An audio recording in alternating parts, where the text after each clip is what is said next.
The wind was a wolf, snarling and tearing at the flimsy fabric of her coat, at the raw skin of her face. Snow drove horizontally, blinding her, stinging like flung sand. Each gasp for air burned in her lungs, thin and sharp as ice shards. She stumbled, knees giving way in the deep drifts, falling face first into the suffocating white. Cold invaded everywhere at once, through the worn leather of her boots, the threadbare wool, the very air she breathed. She lay there for a moment, body too weary to move, the thought whispering in her mind that this would be easier. Just close her eyes. Let the snow cover her, a soft, final shroud. The despair was a heavy cloak, heavier than any storm. But then a memory, not of warmth, but of stubbornness, of a life lived hard, where giving up was a luxury never afforded. A cry tore from her throat, raw and desperate, swallowed almost instantly by the storm's roar. It was a sound of pure, unadulterated fear and pain, the last defiance of a cornered animal. She pushed herself up onto trembling hands and knees, vision blurred by tears and snow, the world a maelid of white and gray. She was lost, utterly, terrifyingly lost. Her leg throbbed with a dull, relentless ache, a twisted ankle protesting every movement. How long had she been out here? Hours? Days? Time had dissolved into the howling white. Another cry, weaker this time, barely a whimper. The wind seemed to mock her, whipping around her like a vengeful spirit. She crawled forward, directionless, driven only by the fading ember of instinct. Each footfall was agony, each breath a struggle. She was a small, fragile thing against the indifferent might of the mountain and the storm. The cold seeped into her bones, a bone-deep chill that no fire could ever truly warm again. She closed her eyes for a moment, pressing her forehead into the snow, summoning a strength she didn't know she possessed. Just a little further. One more step. One more breath. Then, through the swirling snow, a shape, dark and indistinct at first, like a trick of her frozen eyes. She froze, heart hammering against her ribs, a fresh wave of fear washing over the despair. Was it an animal? Or worse? It moved, slowly, deliberately, seeming to cut against the wind's fury rather than be driven by it. Taller than any animal she knew in these parts. It drew nearer, resolving into the outline of a man, broad-shouldered, head low against the storm. He was on foot, appearing as if from nowhere, a solitary figure in the heart of the tempest. Her voice was a rasp, barely audible above the wind. Hello! He stopped, head tilting slightly, as if straining to hear. She saw the flicker of movement as he turned fully towards her. He was wearing a wide-brimmed hat, pulled low, a heavy duster whipping around his legs. He seemed a part of the storm, or perhaps something that had emerged from its very core. He took a step towards her, then another. She didn't have the strength to flee, only to watch, breath held tight in her chest. His hand went to his side, a dark shape against the gray. Not a gun, she realized with a jolt, but a gloved hand reaching out through the snow.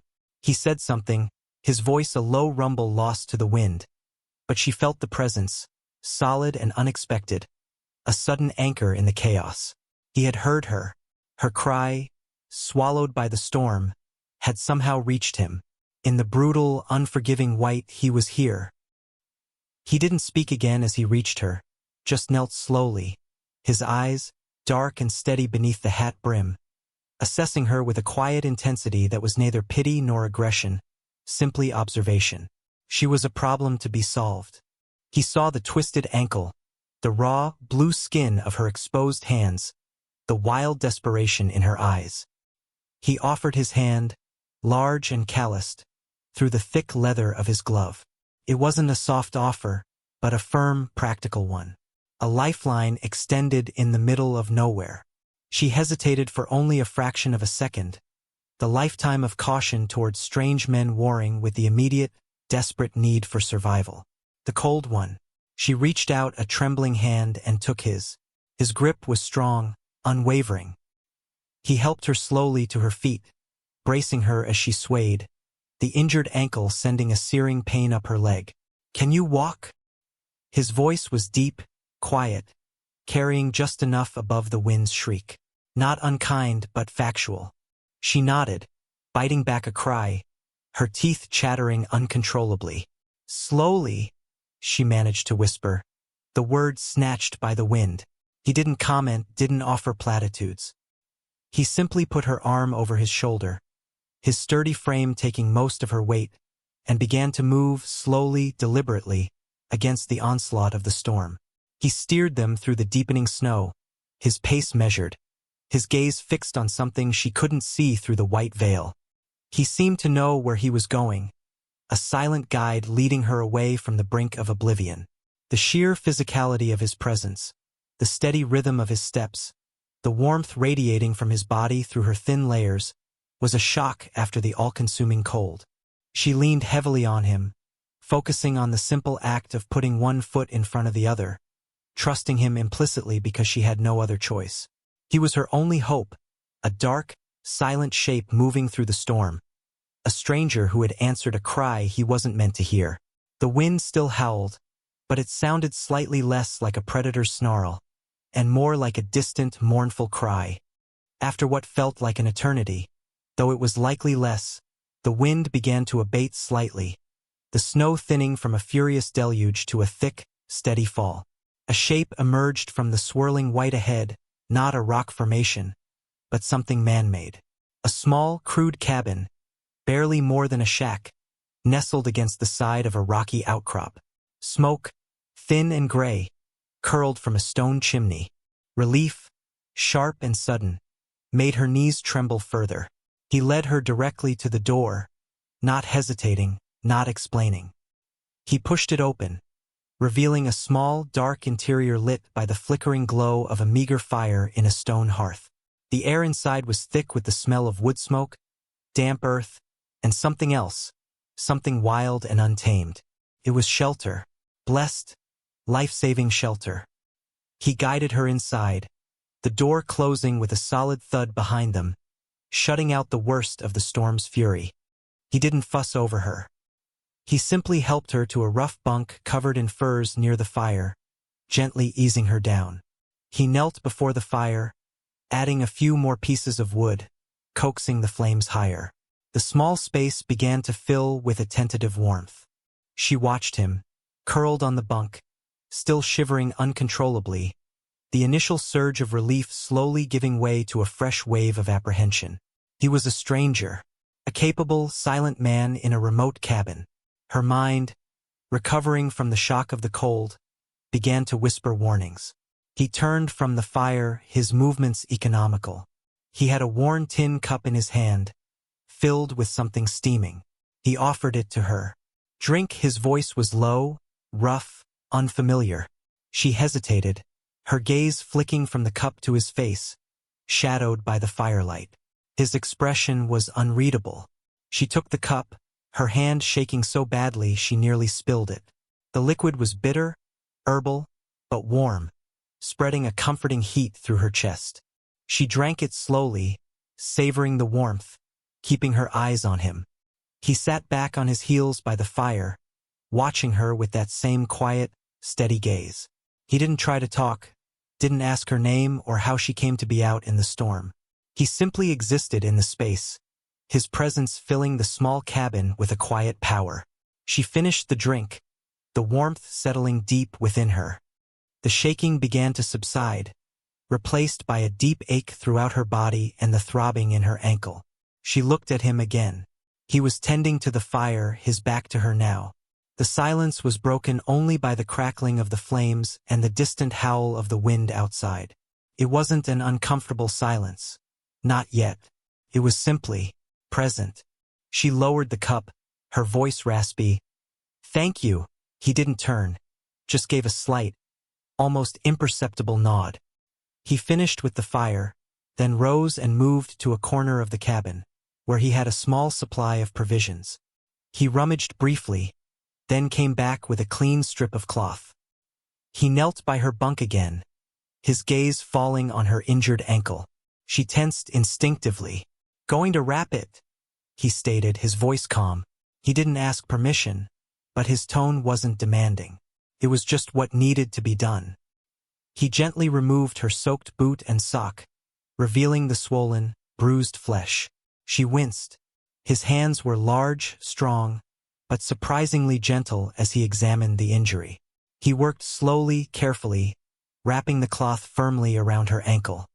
His touch was impersonal, professional almost, but the care was evident in the deliberate movements. He finished, securing the bandage with a knot. "Keep it elevated," he said, gesturing to a small log he'd placed at the end of the bunk. She nodded, watching him. He cleaned his hands with snow from a bucket near the door, then settled back by the fire, leaning against the rough-hewn logs of the wall. He took out a knife and a piece of wood, beginning to whittle with slow, methodical strokes. The silence returned, different now, less charged with immediate fear, more shared. He was a presence, watching over her without being intrusive. She felt seen but not judged. The storm raged for 2 more days, trapping them inside the small cabin. They existed in a quiet rhythm, dictated by the needs of the fire and the limitations of their space. He rarely spoke, and she, still wary and weak, spoke little herself. He shared his meager supplies without comment: dry jerky that was tough but nourishing, hardtack, more of the bitter, warm drink. He kept the fire going, tended to her ankle once more, his touch just as careful and impersonal as the first time. She watched him from the bunk, saw the economy of his movements, the quiet competence in everything he did. He sharpened his knife, mended a tear in his duster with thick thread, checked the small window periodically. He was self-contained, a universe unto himself in the tiny cabin. She, in turn, was a quiet observer. She noticed the fine lines etched around his eyes, the weathered look of his skin, the way he seemed utterly comfortable in the silence. He didn't pry into her past, didn't ask why she was alone, injured, in the middle of a blizzard, and she didn't offer. The storm outside provided a natural barrier, physically isolating them, but also creating a bubble of shared experience. They were 2 people, stripped down to the essentials of survival, depending on the same fire, breathing the same air. Fear still lingered, a low hum beneath the surface, but it was different now. Less about him and more about the world outside, the future they would face when the snow stopped. Her initial terror had softened into a cautious trust, built not on words or reassurances, but on his simple, consistent actions. He provided shelter, warmth, sustenance. He did not harm her. He simply allowed her to exist, to heal in the space he occupied. One evening, as the wind finally began to die down to a mournful sigh, she spoke, her voice quiet in the near silence. "My name is Sarah." He stopped whittling, looked up at her, his dark eyes meeting hers across the firelight. He didn't smile, but there was a subtle shift in his expression, a softening around the edges. "Cole," he replied, his voice a low rumble. That was all. No questions, no explanation of his own name. Just the exchange of identities, a small acknowledgement of their shared humanity in this isolated pocket of the world. It felt significant, a fragile bridge built across the chasm of their solitude. She watched him for a long moment, the firelight dancing in his eyes. He wasn't a rescuer out of a storybook, no shining knight. He was a man of the wilderness, as rugged and unyielding as the mountains outside. But he had warmth within him, a quiet reserve of decency that had pulled her from the brink. The cold had brought them together, 2 lost souls finding a flicker of light in the deepest dark. She realized then that the warmth he had given her wasn't just from the fire. It was the warmth of unexpected kindness, of silent protection, of not being alone anymore. It was a fragile thing born of extreme circumstance, but it was real, and it had saved her in more ways than one. Her ankle was still swollen, still painful, but the feeling of hopelessness that had gripped her in the storm had receded, replaced by a quiet determination. She would survive this, and perhaps, just perhaps, the future didn't look quite as terrifying as it had before.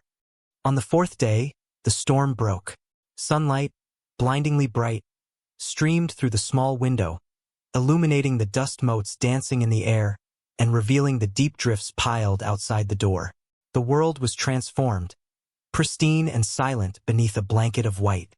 Her ankle, while still painful, could bear some weight with the bandage.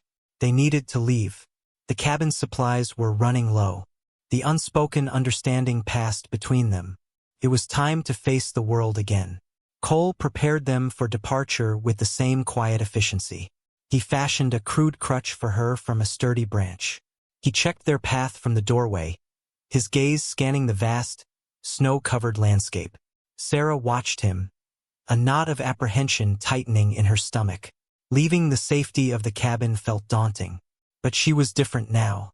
The despair was gone, replaced by a steely resolve. They stepped out into the blinding white, the air crisp and cold, but still. The silence was profound, broken only by the crunch of their footsteps on the snow. Cole set a slow, careful pace, allowing for her injury. He didn't walk ahead, but slightly behind, his presence a constant reassurance, a silent guardian at her back. She leaned on the crutch, navigating the deep snowdrifts, focusing on placing her feet deliberately. It was difficult, exhausting work, but she pushed through the pain, remembering the feeling of lying alone in the storm. She would not go back to that despair. As they made their way down the slope, a sudden sharp crack echoed from the rocks above. A small cascade of snow sloughed off a cornice. Instantly, Cole reacted, pushing her gently but firmly to the side, shielding her with his body for a brief second before the snow settled harmlessly. It was an automatic, protective gesture, requiring no thought, no words. In that small moment, the bond forged in the storm, the silent trust they had built, solidified. They weren't just two strangers sharing shelter anymore. They were, together, facing whatever the wilderness threw at them. They walked for hours, the vastness of the landscape stretching out before them, beautiful and formidable. They spoke little, conserving their energy. But the silence between them was no longer empty. It was filled with shared effort, with mutual reliance, with a quiet acknowledgement of the warmth they had found in the heart of the cold. He led her towards a distant valley, where he knew of a trapper's cabin, likely unoccupied this time of year, or perhaps even a small, isolated settlement. He didn't need to explain. She simply followed, trusting his knowledge, his capability. As the sun began to dip towards the horizon, painting the snow-covered peaks in hues of orange and pink, they stopped for a brief rest. Sarah sank onto a rock, exhausted but not broken. Cole stood nearby, his gaze sweeping the landscape, ever watchful. She looked at him, really looked at him. He was a man of the wild, solitary, and self-reliant. But he had opened his door to a complete stranger, risked his own safety and resources. He hadn't sought thanks or reward. He had simply acted. In the quiet of the fading light, she understood. The storm had brought her to the edge of death, stripped her bare of everything but the will to live. And in that raw, vulnerable state, it had also brought her to him. And perhaps, for a man who seemed to carry his own kind of coldness, his own solitude, her desperate cry had been an unexpected spark, a reminder of a different kind of warmth that existed in human connection. They were two fragments, broken and battered by the harsh world, finding a temporary, vital wholeness in each other's presence. The path ahead was uncertain, fraught with challenges. But she would face it, not with the soul-crushing despair she had felt in the storm, but with a quiet strength she hadn't known she possessed. She had survived the storm, been saved by a stranger's quiet grace, and in doing so had found a resilience within herself, a flicker of hope that no cold could ever extinguish. The warmth wasn't just in the cabin, or the fire, or his proximity. It was in the knowledge that even in the deepest darkness, connection was possible. And that connection, fragile as it might be, was a powerful light against the cold. They rose and continued their journey, two figures against the vast white, stepping forward together, guided by the quiet warmth that had bloomed in the heart of the storm.